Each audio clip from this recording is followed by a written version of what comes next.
Well, so Matilda has finally got that diamond necklace from her friend,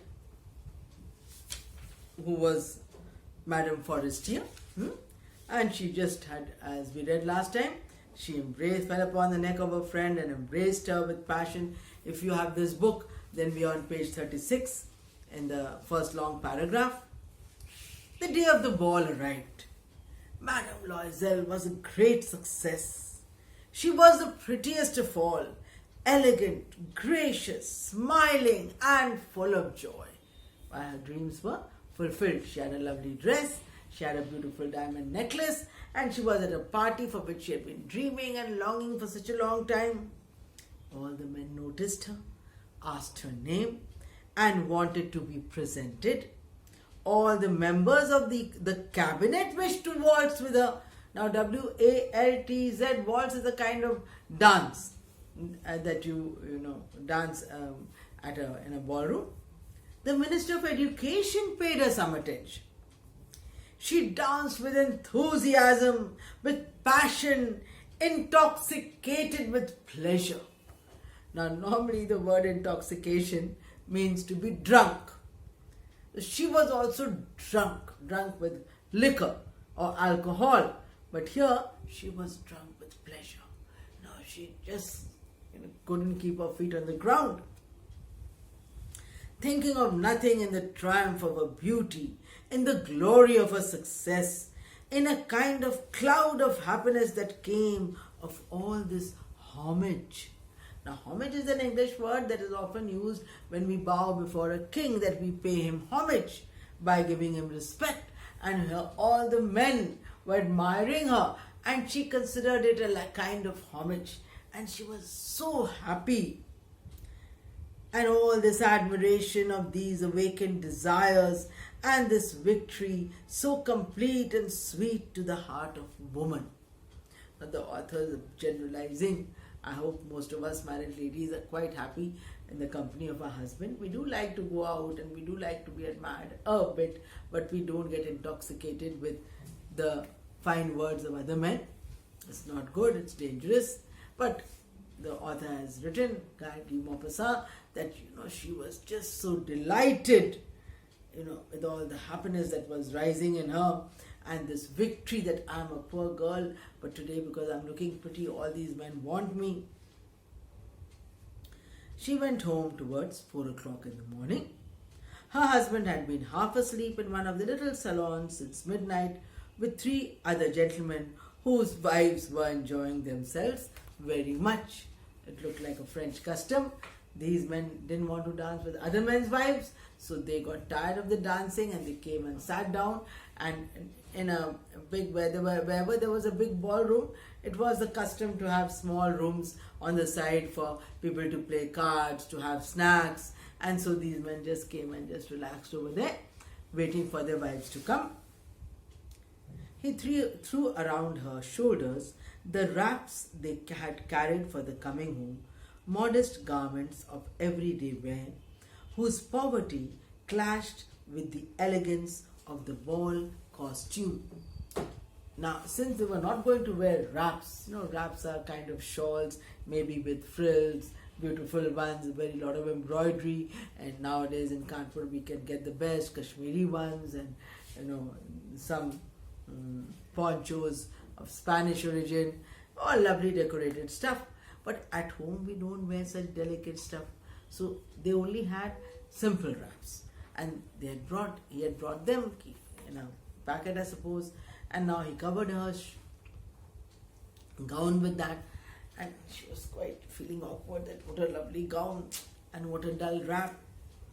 She felt this and wished to hurry away away in order not to be noticed by the other women who were wrapping themselves in rich furs. Loisel detained her. "Wait," said he. "You will catch cold out there. I'm going to call a cab." But her husband was very considerate. He said, No, don't worry. Don't rush away. You sit. Just now I'll call a cab." But she would not listen and descended the steps rapidly. When they were in the street, they found no carriage and they began to seek for one. Hailing the coachman they saw at a distance. They walked along towards the Seine. Seine is the name of a river. Hopeless and shivering, finally they found on the dock one of those old nocturnal coupes that one sees in Paris after nightfall, as if they were ashamed of their misery by day. Now, a coach had to be well upholstered and look smart, so there were some of them shabby, and the owners couldn't afford to refurbish them and make them look good, so they just kept them in a remote place and only drove out at night when people were not too particular about the looks of the coach. So a coupe is a small coach where only two can sit. Nowadays, we don't have first class compartments, but when we used to have them, a compartment with two berths was called a coupe. It took them as far as their door in Martyr Street, and they went wearily up to their apartment. It was all over for her, and on his part, he remembered that he would have to be at the office by 10 o'clock. The party had lasted till 4, so by the time they had walked and reached home, it must be 5. And she was thinking, okay, again my normal miserable life. And he was thinking, I have to sleep and get up because office will be there. At 10 o'clock. She removed the wraps from her shoulders before the glass for a final view of herself in her glory. Suddenly she uttered a cry. Her necklace was not around her neck. Her husband, already half undressed, asked, "What is the matter?" She turned towards him excitedly. I no longer have Miss Madame Forestier's necklace." He arose in dismay.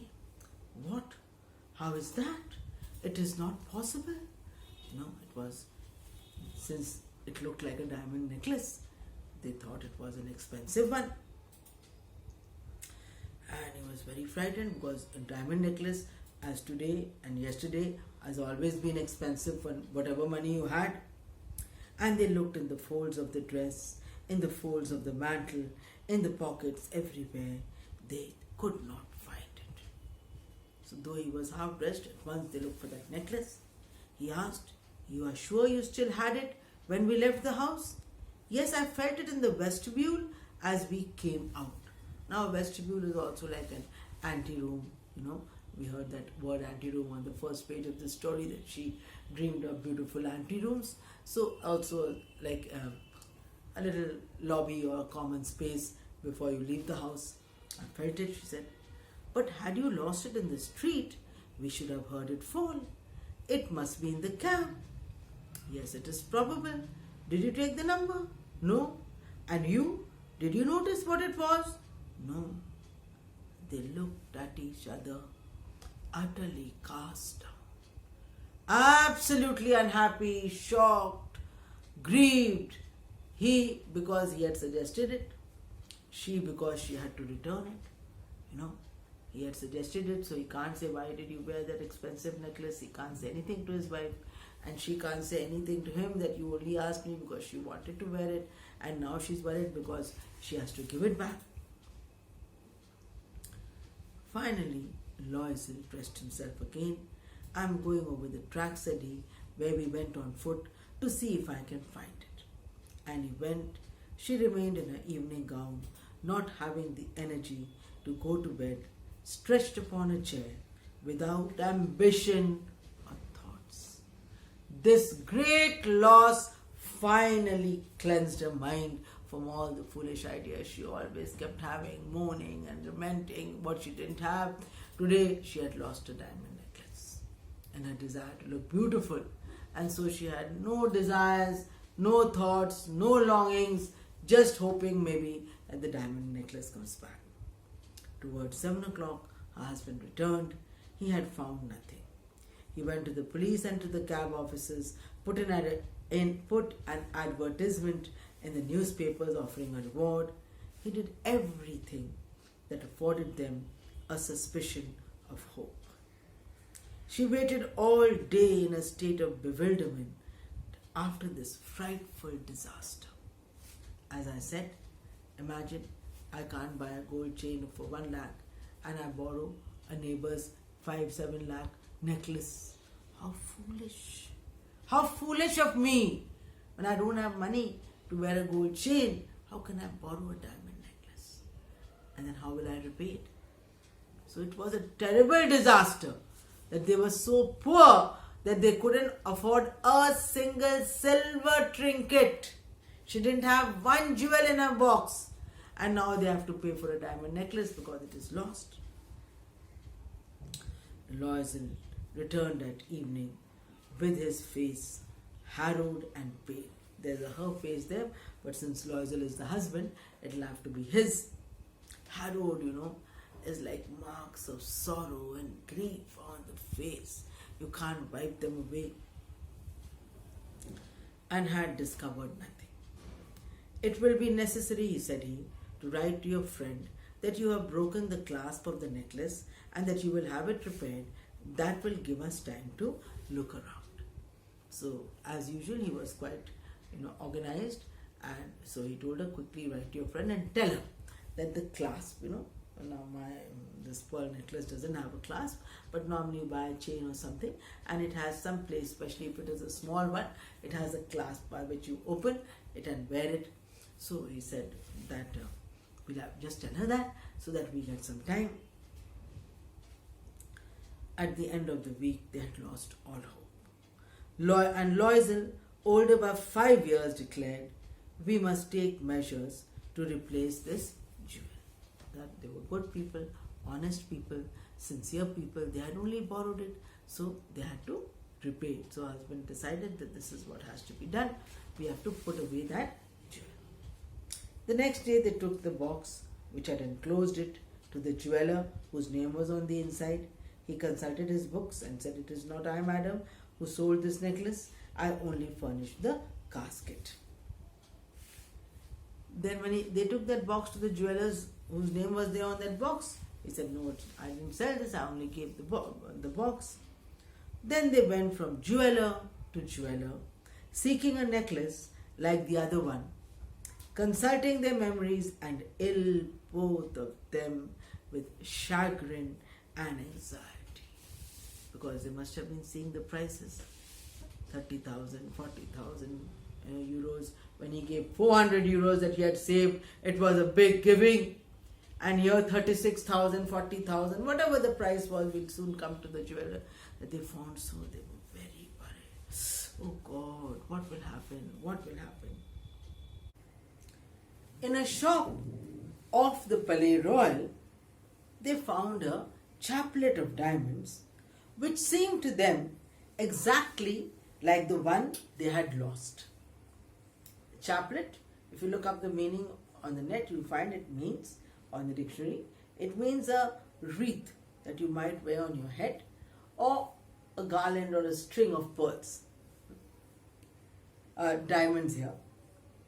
It was valued at 40,000 francs.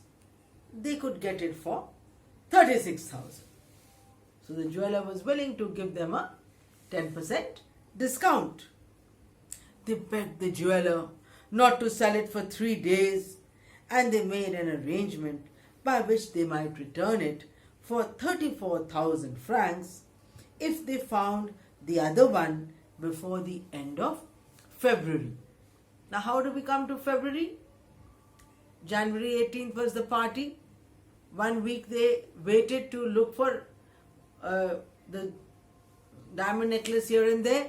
That will be the 25th. Then they went from jeweler to jeweler while they wrote to Madame Forestier that the necklace was being repaired. So they might have reached the beginning of February, and they told the jeweler that if by the end of this month we are able to return this necklace, will you take it back? Because they didn't need it. And he promised to take it back for 34,000. The jewelers always, now see, it's a necklace, it went from here to there, it just traveled, it doesn't melt on the way. But when you go to the jeweler and you want to return something, they always give you less than when you were buying it fresh from them. That's jewelers. Loisel possessed 18,000 francs, which his father had left him. He borrowed the rest. How much? 18,000 francs he had to borrow. and you have such a long paragraph describing his troubles. He borrowed it, asking for 1,000 francs of one, 500 of another, 5 louis of this one, 3 louis of that one. He gave notes, made ruinous promises. Ruinous promises are destructive promises, promises that would ruin him. Took money of usurer and the whole race of moneylenders. He compromised his whole existence, in fact, risked his signature without even knowing whether he could make it good or not, and harassed by anxiety for the future, by the black misery which surrounded him, and by the prospect of all physical privations and moral torture, he went to get the new necklace, depositing on the merchant's counter 36,000 francs. So all his pain and his suffering now, if by any chance you all have borrowed money, your father's borrowed money or your mother's borrowed money during this corona times, phones are coming. Bhabhi ji, paisa kab denge? Bhai sahab, paisa kab milega? And if there's no money to return, then your father is so embarrassed. It may not be your father, it could be your uncle, it could be a relative, it could be a neighbor. Maybe you all have lent money and then you're not getting it back. So money lending, money borrowing, these are all very painful things. If it was not corona time, I would say that we should try not to borrow money except when someone is dying or to save someone's life. But here it was, honor was an important thing, and that's the only thing he could do. Loisel, he had to repay that gift. Now, he really, so, and when you borrow money, as I just said, people keep asking you and troubling you. So he was mentally prepared for a lot of curses and abuses because he was not earning so much. So he would not be able to always keep his promises. He had borrowed so much money, 18,000 francs. And then all the deprivation. If there's no money in the house, then what will we eat? Bread and water? How will we wash our face? Will we have soap to buy? So many things city people have to buy. So he was thinking of all the ways in which he's going to be suffering. And we as human beings, because we have memories of the past and we have, we can imagine the future. So life becomes so much more painful. He was very, very sad.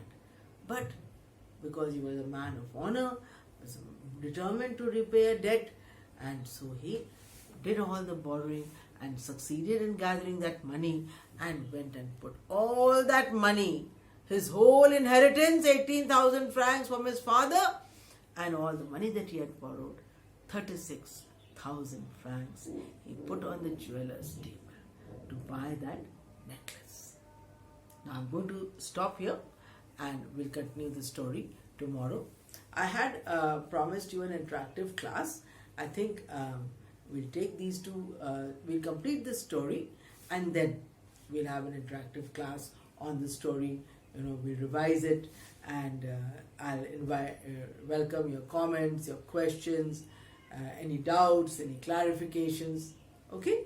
So just now, Monday, Tuesday, we will take this class for the diamond necklace, and Wednesday we might do something, maybe most probably Thursday.